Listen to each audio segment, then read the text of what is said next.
Olwaleero akakiiko akanoonyereza ku mivuyo gy'ettaka ak'omulamuzi Catherine Bamugemereire katandise kaweefube okutalaga ebitundu by'ebuvanjuba gye kagenda okumala ennaku 12 nga kanoonyeza ku mivuyo gy'ettaka mu disitulikiti ez'enjawulo.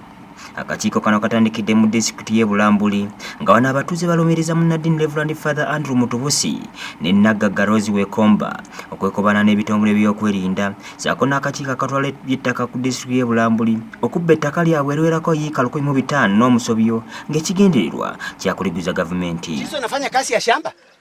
Giso comes to the land. Sio mtu mwingine. Hata kama mimi sitalala kwa nyumba lakini tisho kabisa hapa kama mambo ya Giso nakwisha sisi tunakuwa. Kino kijja omulamuzi Catherine Bamugemereire mu mbeera n'atabukira abakulembeze abalina okukuuma ebintu by'abantu ate okubiddako ne babyezza. Now your bosses are going to know about this. Let me tell you, Mr. Giso, today I might go with you. In fact, I think I should go with this man. Yes. Go with him. You are the problem. You are causing problems among people. This man is a third party. The other one was a third party. Baba kungu okuva mu kakiiko akatwala eby'ettaka mu disitulikiti y'e Bulambuli bino byonna babyegaanye era olunene ne balusonga mu Reverend Father Andrew Mutubusi ne Nnaggagga Rose Wekomba. Most of the things were done. We just brought On the table. at the table. Because there was abnormal pressure at that time. Abnormal pressure. Yeah, from so many sources. And that's how we ended up in this mess. Bagenze mu maaso ne basaba akakiiko k'omulamuzi Catherine Bamugemereire kabayambeko basazeemu ekyapa ekyakolebwa mu bukyamu okusobola okugonjoola emivuyo egyo gyonna egiri ku ttaka lino. Because of many conflicts where people are fighting on boundary, this one is mine, this one is not mine.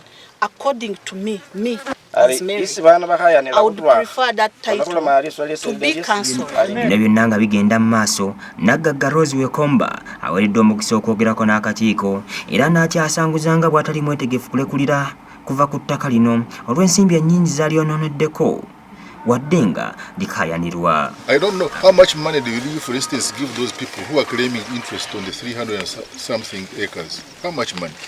I give them a lot of money, my lord. A lot is not a defining figure. Estimate a figure. It is a lot, my lord. Akakiiko olunaku lw'enkya kagenda ttoola okusobola okunoonyereza ku mivuyo egiri ku ttaka lyeyo. Nicholas Ndugga yakusakidde eggulu lino kwa Delta TV Amasukulumu.